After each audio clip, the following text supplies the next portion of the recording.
উনি বাংলাদেশিদের আজকে আশ্রিত মানে বুঝি না। শেখ হাসিনা সাবেক প্রধানমন্ত্রী তিনি ভারতে আশ্রিত। আশ্রিত আশ্রিত কেন? তাহলে কি নাগরিক তিনি ভারতের? উনি সেখানে গেস্ট হিসেবে আছেন। আশ্রিত মানে আবার কি?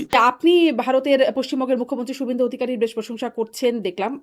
মানে আওয়ামী লীগ সভানেত্রী প্রশংসা করার মতো কাজ তিনি তিনি আশ্রিত, করেছেন বলে তিনিও বলেছেন করেছেন। শুভেচ্ছা জানিয়েছেন। কিন্তু ধরেন এই যে তিনি উনি বাংলাদেশিদের আজকে আশ্রিত মানে বুঝি না। শেখ হাসিনা সাবেক প্রধানমন্ত্রী তিনি ভারতে আশ্রিত। আশ্রিত কেন? তাহলে কি নাগরিক তিনি ভারতের? উনি সেখানে গেস্ট হিসেবে আছেন। আশ্রিত মানে আবার কি? আশ্রিত মানে হচ্ছে যার কোনো সহায় নাই, সম্বল নাই, তিনি সেখানে দিনহীন ভাবে আছে। তো না, তিনি তার সহায় বাংলাদেশের সম্পর্ক সশস্ত্র তিনি বাহিনী বাংলাদেশে থাকতে পারবেন। বাংলাদেশের সশস্ত্র বাহিনী হ্যাঁ, নিরাপত্তা দিতে পারেনি বলে হ্যাঁ। একটি গেস্ট কান্ট্রিকে আইনি তারা ভাষায় অনুরোধ তিনি করেছে। পলাতক, আইনি ভাষায় তিনি আমি পলাতক। বলি প্রতিবেশী রাষ্ট্র তাকে অতিথি হিসেবে অতিথিশালায় রেখেছে। কোনো আশ্রিত তো না। আশ্রিত শব্দটা খুবই খুবই আপত্তিজনক আমার কাছে। পলাতক না, তো উনি তো শব্দটা আশ্রিত না। পলাতক শব্দ আপনি তো এটার জন্য মুখিয়ে আছেন, এর আগেও বলেছেন। পলাতক কাকে বলে আপা? বাংলাদেশ সশস্ত্র বাহিনী তাদের বিমানে করে নিরাপদ স্থানে সরিয়ে দেওয়াকে পলাতক বলে?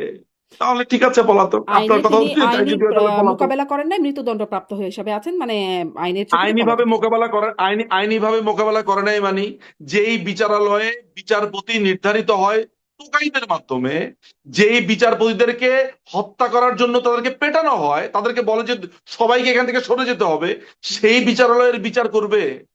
সেই এরকম কথা বিচারালয়ের আসলে আবার বিচার? এইগুলোর সেখানে পাল্টাপাল্টি। বিচারের কি জি, আপনি কিন্তু আমাকে বলেন আপনারা সেই সেই শুভেন্দু বিচারালয়ে অধিকারী বিচার যখন হয়? বলছেন যে অবৈধ বাংলাদেশিদেরকে আখ্যা দিয়ে তিনি তাদেরকে বাংলাদেশে পুশ ব্যাক করবার কথা বলছেন এবং তিনি দাবি করছেন 10,000 পুশ ব্যাক করা হয়েছে, মানে এরকম অবস্থান। কোন রাষ্ট্রে যদি অন্য কোন রাষ্ট্রের অবৈধ নাগরিক থাকে, সেই রাষ্ট্র কি ব্যবস্থা নেবে সেটা তো অন্য অন্য আলোচনা হয়ে গেল।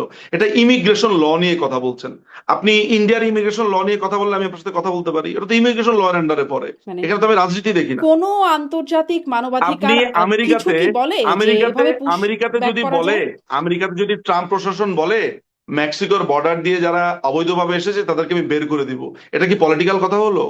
এটা তো তার ইমিগ্রেশন ল অনুযায়ী কথা বলেছে। আচ্ছা, ইংল্যান্ডে মানে শুভেন্দু ডিপোর্ট করে অধিকারী না, আইনি ডিপোর্ট করে। ভাষায় কথা বলছেন, এমনকি ভারতের আইন, আপনি আমাকে ভারতের মানবাধিকার না কর্মীরাও এটার মানে প্রতিবাদ করছেন। না কোনটা না শুভেন্দু অধিকারী যদি বলেন যে কেউ যদি তার দেশে অবৈধভাবে থাকে তিনি তাদেরকে বের করে দেবেন, যদি তিনি দায়িত্ব নিয়ে সে কথা বলেন, এটাকে তো আমার পিওর ইমিগ্রেশন ল এর আন্ডারে কথা বলে মনে হয়। সেই ইমিগ্রেশন ল এখন এরকম যে উনি সীমান্ত দিয়ে ঠেলে পাঠানো, এটা ইমিগ্রেশন ল এর অধীনে পড়ে।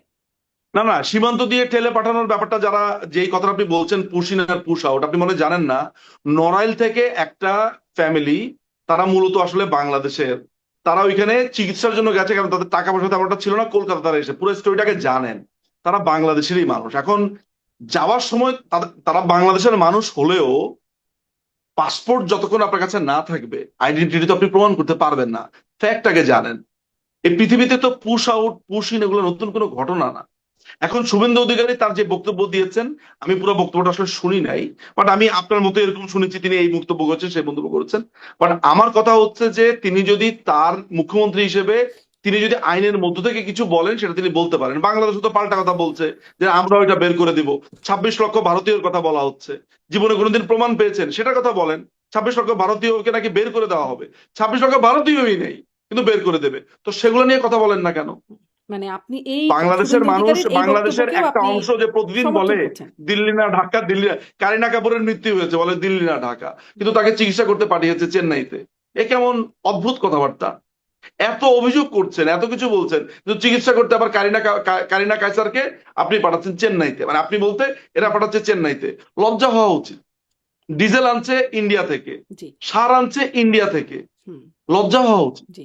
মানে ইন্ডিয়ায় বসে হয়তো মানে আপনাদের নেতাকর্মীরা ইন্ডিয়ায় আছেন বলেই মানে আপনাদের ভাষাটা আর অন্যদের ভাষাটা একটু ভিন্ন হয়ে দাঁড়াচ্ছে। মানে না, ইন্ডিয়াতে আছে এমনকি বলি না। ভারতের আমি যখন মানবাধিকার কর্মীরাও এই পুশ আমি ব্যাকের এই সমালোচনা মুহূর্তে করছেন। শুনেন, আমি এই মুহূর্তে ইন্ডিয়াতে আছি বটে। আমি যখন ইংল্যান্ডে ছিলাম আপনার কি মনে হয় আমার এই কথা আপনি চেঞ্জ বলছি না, হবে? আপনি যেটা বলছি না, সত্যি সেটা তো শীর্ষ সবটাই সত্যি। নেতৃত্বদের কথা বলছি।